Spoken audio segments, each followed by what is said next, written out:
श्री गुरुवे नमः। चैतन्यं शाश्वतं शान्तं व्योमातीतं निरञ्जनं नादबिन्दुकलातीतं तस्मै श्रीगुरुवे नमः। ओम शांति शांति शांति। ओम। प्रणाम भगवान स्वामी भगवान श्री आदि गुरु शंकराचार्य जी विरचित चरपट पंजरिका, जिसको भगवान अपने बहुत ही सुंदर विवेचन के साथ परमहंस स्वामी योगानंद जी ने, जिनको आलू वाले बाबा भी बोलते हैं, व्याख्या की है। मंत्र 1 की व्याख्या ले रहे हैं भगवान आगे कंटिन्यू करते हुए। तो स्वामी जी बता रहे हैं कि भाई जगत दास नाम का एक वैश्य था। वह अपने व्यवहार में कुशल था, साथ ही बहुत कुटुंब वाला, बहुत बड़े कुटुंब वाला और धनाढ्य था। धनाढ्य होकर भी वह कंजूस ना था। उसकी कई दुकानें और गोदाम देश प्रदेश में चलते थे। वह सबकी देखा भाली क्या करता था और जिस प्रकार धन और प्रतिष्ठा बड़े ऐसे प्रयास में लगा रहता था। उसके बड़े बड़े 4 लड़के और 4 लड़कियां थी। लड़कों के लड़के और उनके भी लड़कियां बहुत थी।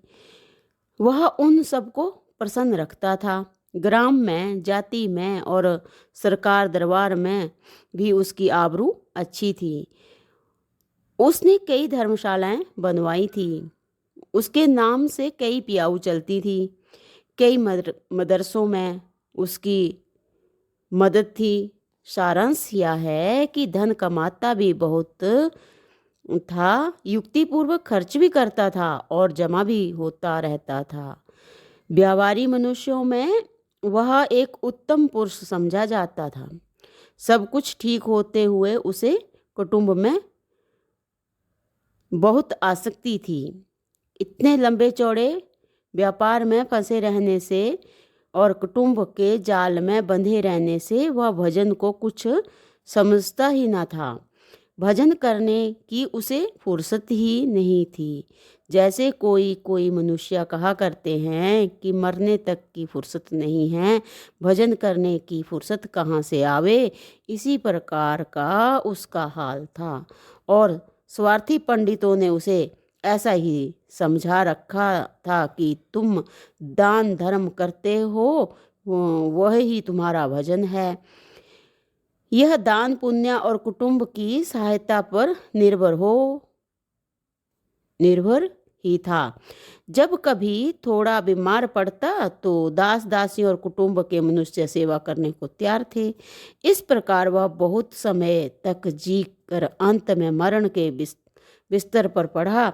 अभी तक उसने अपने सब कार्यालयों की और खजानों की चाबियां लड़कों को नहीं दी थी। सबने जान लिया कि अब साहूकार अवश्य मरेगा। अब तक सब सेवा करने को उपस्थित रहते थे। दूर दूर दूर के कुटुंबी भी बीमारी सुनकर आए थे। सबको यह इच्छा थी कि मरते समय साहूकार उनको कुछ दे जाए। गले में घुरघुरा चल उठा, बोल अस्पष्ट होने लगा।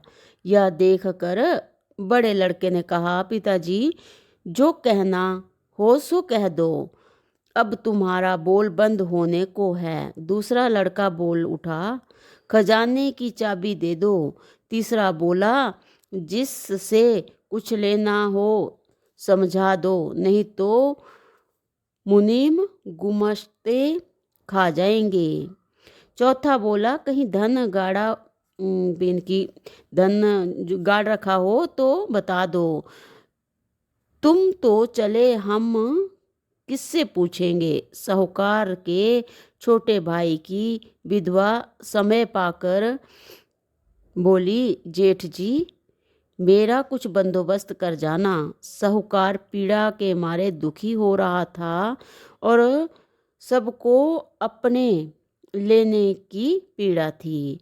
हजारों बिच्छू काटते हों, इस प्रकार की पीड़ा हो रही थी। साहूकार ने इशारे से कहा, हाँ।